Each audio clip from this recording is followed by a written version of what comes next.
Good evening.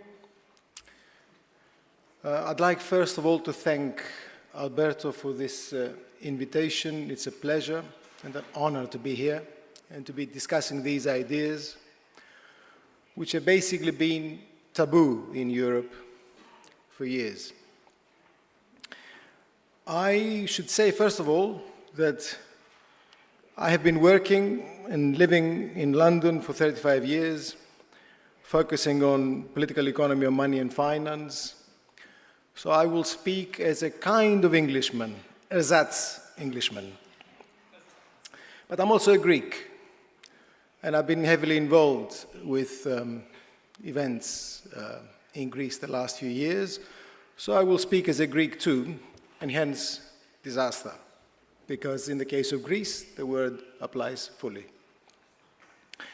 I will give you some ideas then about where we are in relation to the euro, to the euro, and I will present to you work that we've been doing in London with my researchers and my colleagues for the last 4 years, and see where that will take us.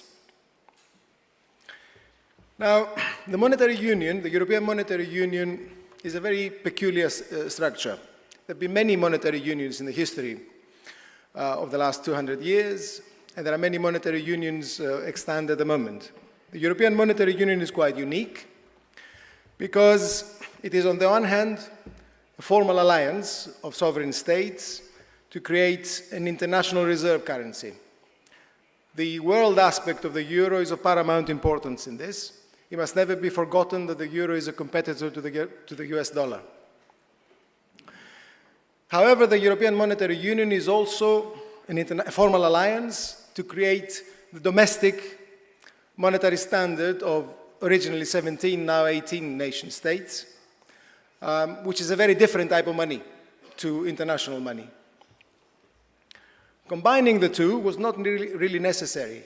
It would have been possible to devise an international monetary standard for Europe or an international reserve money for Europe without also turning it into a domestic monetary standard for each country of the monetary union.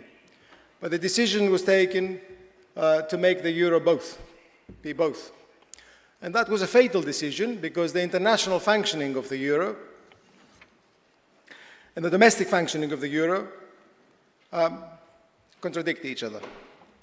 They clash against each other, and that's the inherent weakness of the euro as far as I am concerned. And I will show to you how that works out.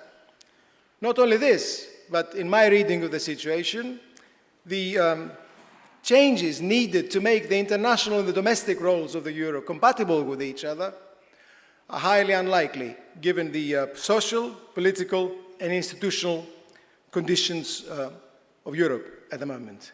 The euro has failed and is doomed in my reading of the situation, and I want to show you how. Now, the first element of contradiction here, the first profound problem, has to do with the conditions really for a monetary union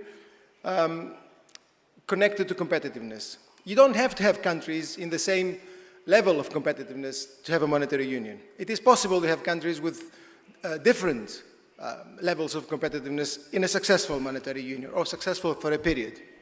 What matters here is not the original level of competitiveness, but the path of competitiveness in the course of the union.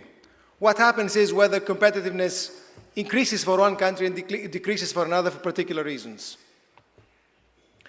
For this, we need, of course, conditions to do with inflation and conditions to do with unit labor costs. Nominal unit labor cost is the best indicator of national competitiveness. So look at this.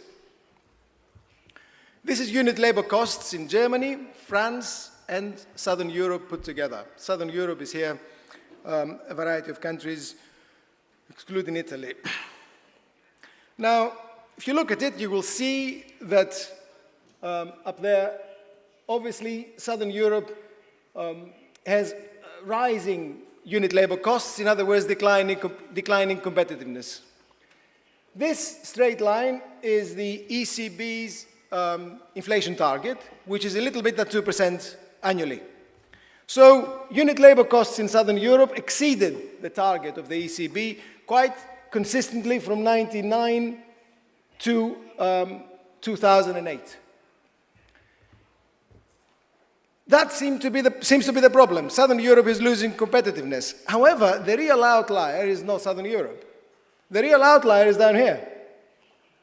The country that is systematically missing the target, but in a downward direction, is of course Germany. The real problem then, in terms of divergence of competitiveness, is not what's happening up there, but what's happening down here. And what happened down here is that German political economy changed in the late 90s, and the usual tripartite division of productivity gains was altered, and productivity gains, such as they were in Germany, with the agreement of the unions, went to employers. Labor basically lost out. And what you see is frozen nominal unit labor costs in Germany for a very long time. This gap between the South and Germany is vast. And by 2008, this gap is gigantic. A target is a target. You cannot be asked to meet a target if you overshoot it, but not be asked to meet a target if you undershoot it. If it's a matter of discipline, the country that's lacking discipline is Germany in the EMU, not the North, not the South. However, the real issue here, and for the future, is neither this nor this. The real issue is here, France. France is actually the most disciplined country in the Union. When you look at it, you will see that France has hit the target fully, and it's not far off the 2% ECB inflation target. Has it benefited from it? No, I will argue it hasn't, as I will show in a minute. Now, when you've got a divergence of competitiveness of this type, what you're going to get is this. This is the current account of Germany, France, and Southern Europe from the beginning of the euro. Now, from before the euro and after the introduction of the euro. Now, when you look at the situation prior to the introduction of the euro, you will see a basic balance in the trade relations of these European countries within the EU. It's actually the introduction of the euro that introduces an incredible imbalance. And the reason is what I showed you previously. The divergence of unit labor costs within the context of fixed exchange rates of a single currency. Because when you don't have fixed exchange rate adjustment and a divergence of unit labor costs, that's what you're going to get. You're going to get an on-off jump in German surpluses, a unique historical event, and one-off. It's not going to be repeated. Not as a result of increasing efficiency or productivity, but as a result of frozen unit labor costs. What you also see here is, of course, the deficit of the periphery actually decreasing with the application of the austerity and so on. But the real issue is, again, France, to which I will come back in a minute. What you see is that the French deficit is actually becoming larger, and it's not going to get smaller. And that's the real weakness of France, as I will argue in a minute. Now, first then unit labor costs, then current account imbalances, then the third thing, quite naturally, capital flows. Capital flows are a derivative of the real economy. One must not start with capital flows. That's not where the world begins. Finance is important, but it's not really what makes the world tick. Finance is derivative. So capital flows quite naturally occurred from the surplus countries to the deficit countries. That's how it goes. And obviously, capital flows occurred primarily from Germany, or heavily from Germany as the main surplus country, to the periphery, and you see what's happening there. And you see a sudden reversal around about 2008, 2009. Why? Because obviously, at some point, the financial markets and financial institutions worked out that something wasn't right in the Kingdom of Denmark. Something was actually quite rotten there. It took them time to understand. Financial markets are not what they're cracked up to be. But eventually, they worked it out. what happened was a sudden reversal. Countries were cut off the financial markets. If it wasn't for the euro, what would have happened then would have been a foreign exchange crisis. If you take the euro out of the equation, it's actually trivial. As an economic problem, it's trivial. There's nothing to it. However, here, this reversal of capital flows occurs within a single currency.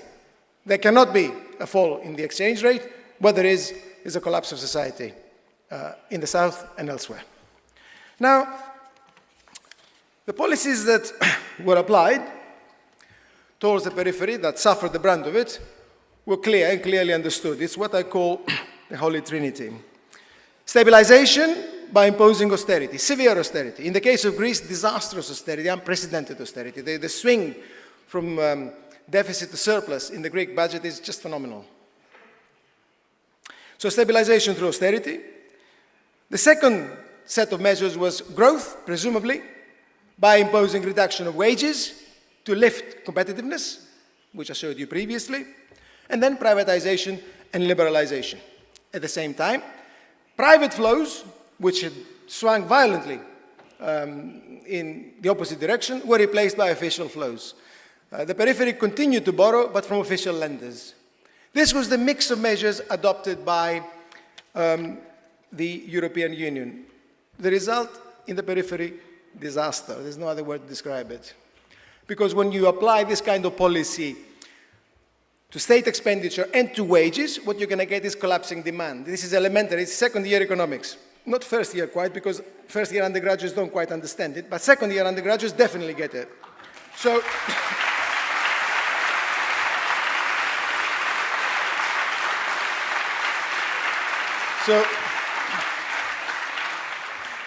what happened was collapse of demand and therefore unemployment, which in the case of Greece and Spain is just phenomenal. In the case of the youth, is just unbelievable, in the region of 60%. And of course, destruction of productive capacity. This is not the creative destruction of something that was rotten. This is the destruction of something that was quite healthy previously. Greek industrial capacity has declined by between 30 and 40%. These were good businesses that were destroyed. Okay? So that's the first thing. At the same time, of course, what obtained in the periphery was a shortage of domestic private credit. Quite obviously, the banks were in a very difficult position. And therefore, the debt position of these countries actually became worse by applying these measures. Worst of all, the periphery, through this destruction, has been stabilized, defeated basically. But the worst thing of all is that despite the defeat of the periphery, and despite the pacification of the periphery, incidentally, I don't include Italy in the periphery. Italy is semi-periphery. It can't quite decide where it is, whether it's core or periphery. It's one leg in each, right? But so when I talk about periphery here, I mean Spain, Portugal, Greece, Ireland, and so on. So the worst thing about the periphery now is that there are no growth prospects. Fundamentally, there are no growth prospects anymore. It's stable on the back of ruins, the periphery. There are huge social costs and huge social tensions. That's the reality of the periphery now. It's pacified, but it's sullen and no prospect of growth. The real issue, though, here is, and that I will show you in a minute, that this hasn't actually resolved the crisis, because the unstable and unsustainable nature of the euro is now beginning to appear at the core. What has happened in the last 3 to 4 years, as the periphery has been pacified, is that the core is actually entering crisis conditions, not appearing yet in the financial markets, but the reality of the economies of the core is very bad indeed, as I will show you in a minute. This because of competitiveness at the core, because of the accumulation of debt, because of declining ECB liquidity, because of falling bank credit, and because of the fragmentation of banking space in the Eurozone. The Eurozone is collapsing from within.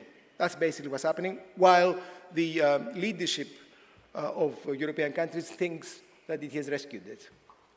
Let me show you why I think this. Here is the same diagram as before, competitiveness through unit labor costs, but now with France and Italy added. So what you see is, first of all, competitiveness of Spain and Greece actually rising because unit labor costs have been destroyed. Stabilization by destroying unit labor costs, right? What you see is German unit labor costs rising a bit. Actually, things are a bit different the last 5 or 6 years in Germany in terms of returns to labor. But the real issue is here. France, which is on target as far as ECB is concerned, and Italy, which is above it. The gap with Germany is not shrinking. The competitiveness gap with Germany is there, and it's not going anywhere. That is fundamentally the reason, I believe, that neither Italy nor France have got much of a future within the monetary union. It isn't so much a question of what's happening to state finances. This is the real issue. Both countries are incapable of competing within the monetary union unless something happens to unit labor costs, or unless they abandon the euro. If they go for the Spanish and Greek version of a solution, you can imagine what's going to happen both in Italy and in France, but also in Europe more generally, because, of course, these are large economies. If they don't go for that, and they go for a nothing-doing policy, let's stay as we are, this is not going to go away, and the deficits and the inability to compete will get bigger and bigger within the monetary union. So the predicament of France and Italy is very difficult at the moment. They are bigger economies, they cannot be browbeaten like the periphery, but they're not going anywhere. Second piece of evidence I'm going to show you is Eurozone debt. Second reason why this is not sustainable. You look at what happened to Eurozone debt from the beginning of the euro to now. And basically there's an explosion of debt to 2008. Debt then rises but more slowly, and it has begun to decline since 2012 onwards. Debt to GDP has reached the size of between 7 and 8 times GDP. These are unsustainable amounts, huge amounts of debt, created through the euro mechanisms. If you look at the composition of debt, you will see better what I mean. Composition of debt indicates that financial debt rocketed, then it became stable or rising slowly, and it has begun to decline, and I will come back to that, the last year and a half. Non-financial debt increased also rapidly, but then flattened out. Household debt increased rapidly and then flattened out. The debt that really exploded is public debt. But public debt explodes after the crisis. It's a result of the crisis. The crisis has not been caused by the state. This is actually following it.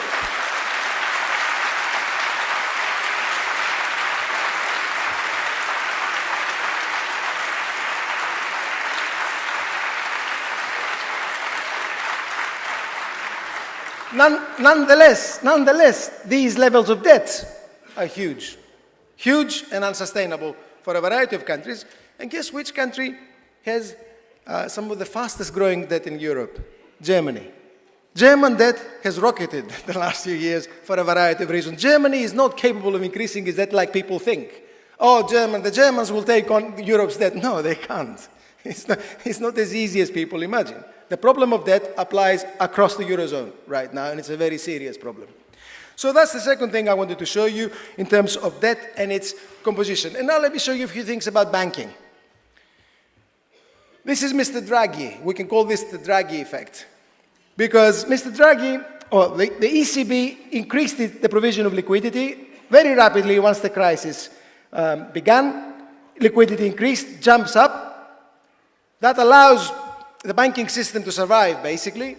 Liquidity then increases even faster in 2011, and around 2012, Mr. Draghi appears in the markets and pacifies the bond markets.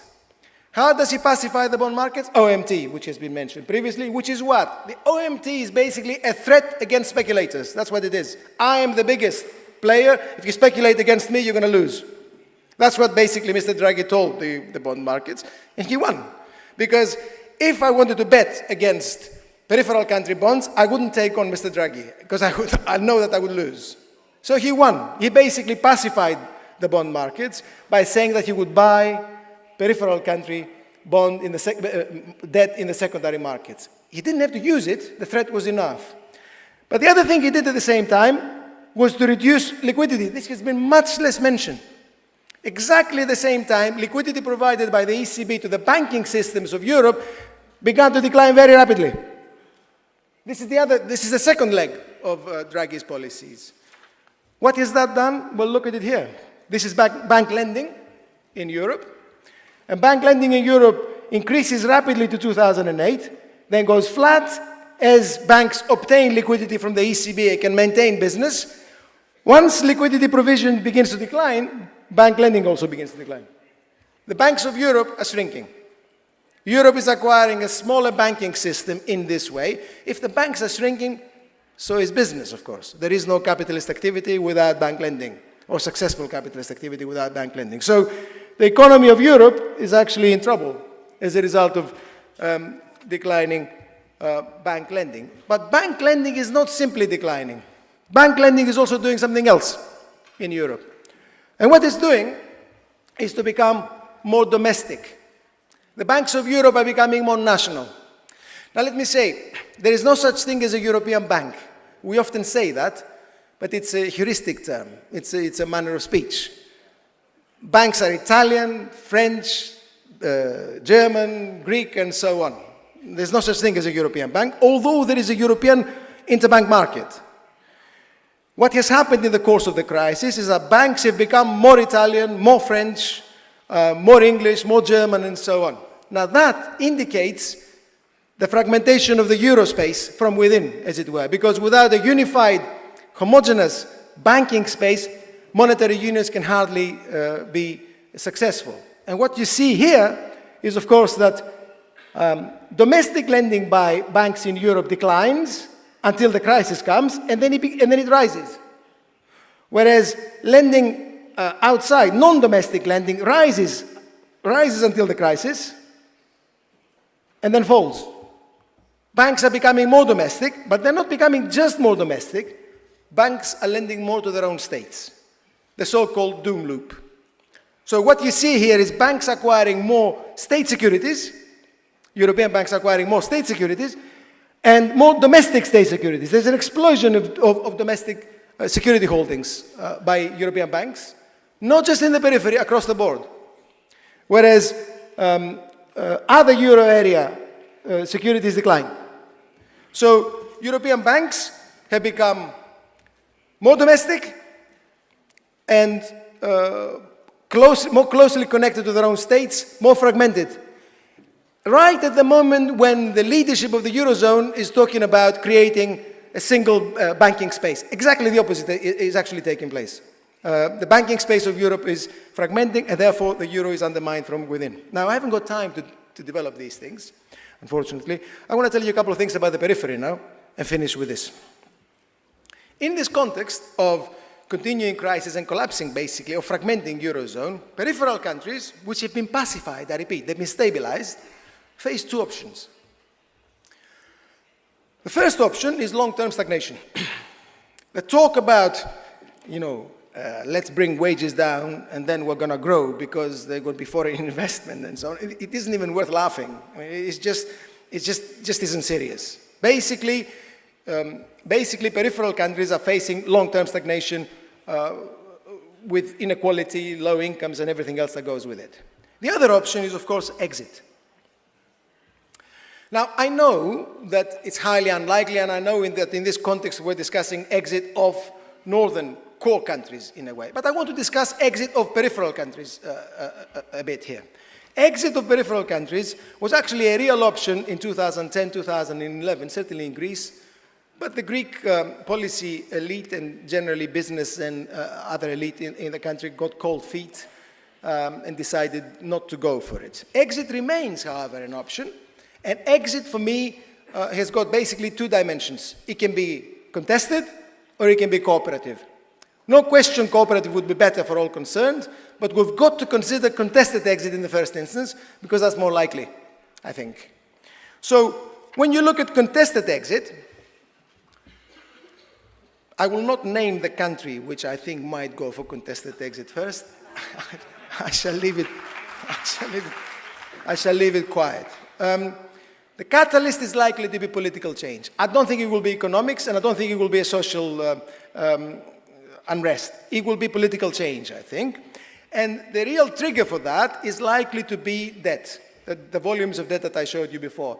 Servicing debt and formulating government policy to face debt, which is what's happening in the periphery, cannot go on for much longer the way it is. And therefore, debt default or some kind of forcible debt restructuring after political change is a likely outcome in the future, and that would, to me, be accompanied by the introduction of a national currency, in all probability.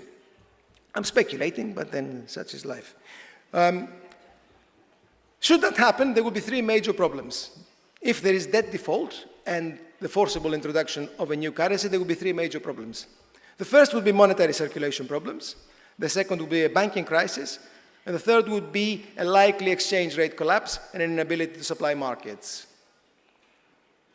Now, the problems were there in 2010, of course, but they're actually, in a funny way, less severe now because of the stabilization. Because there's been stabilization the last 3 to 4 years. So all the problems matter, but not as much as in 2010. So let me tell you a few things about monetary circulation. It takes time to introduce a new currency, as has been mentioned already. It takes time to print it, particularly banknotes. And there's a significant number of banknotes. Converting bank money is a matter of an afternoon, but banknotes is a different story. And therefore, the most likely outcome in a contested exit case would be the creation of local fiat money. Local government bonds, some kind of fiat money used by the state to pay its own wages and given forced circulation and being made obligatory in payment of tax or in payment of other obligations to the state. That would give it circulation. That would actually prevent it from depreciating too much. But there will definitely be a problem of parallel circulation for a period, and therefore two systems of price, probably more, which would last for a time. If the state perseveres with this policy, it's a matter of time before its own currency dominates. However, given what has happened in Europe, it's also likely that valuation in the euro for certain large ticket purchases and large assets would remain in place for many years. Real estate is likely to be valued in euro no matter what, even if national currencies are reintroduced. Banks would be the second problem, and of course banks would go bankrupt if there is a sudden move of this type. For banks to survive, the first step would be to reinstitute the national central bank to provide liquidity. If a national central bank is reinstituted, that means that the national central bank would have to default against the European Central Bank.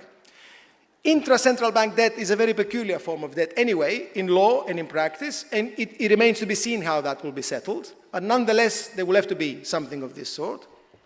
Banks would have to be nationalized, almost for certain. They would not be able to survive otherwise. And a bad bank would have to be created very quickly to allow a healthy banking system to emerge and to support production. And we come to the exchange rate. Devaluation is of critical importance, of course. There must be devaluation. But an exchange rate collapse is a different story altogether. A fall of 65, 70% is a disaster.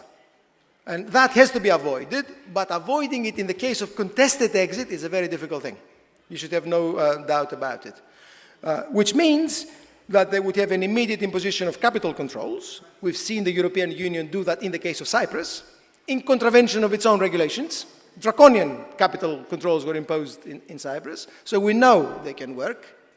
So there would have to be an immediate imposition of capital controls, and then, I suspect, administrative controls would have to be imposed in key markets for a period: energy, food, and medicine. The problem is not as severe as in 2010. Had Greece exited in 2010, there would have been severe problems in all three markets because there were very large current account deficits. The problem is not so serious now because the deficit has shrunk. It has shrunk on the basis of a disaster for the national economy, but it has shrunk. So these would be the key problems. The last thing I want to say, and I will finish here, is that despite these considerable frictions and problems, all of which can be thought through, incidentally, all of which have been thought through and have been discussed during the last few years, Euro exit must be seen as an opportunity for peripheral countries. Devaluation and exit by themselves are not enough. national currency is not a solution in and of itself. No one is actually maintaining this. Peripheral countries will need profound restructuring of economy and society for growth, and obviously to deal with inequality that has become worse. Cooperative exit, needless to say, would make the transition much easier. And it's actually in the interests of all involved. I don't think it will happen, unfortunately. I think it will be opposed. But I have to say that if there was any sense remaining in Europe, cooperative exit would actually be offered to peripheral countries. But if it isn't, contested exit remains the only real option, because the alternative is just too depressing to contemplate. I don't want to see my children grow in countries which are poor, weak, not growing, marginal, divided, unequal, but have got the euro. I don't want to see that, so let's have exit as soon as possible. Thank you.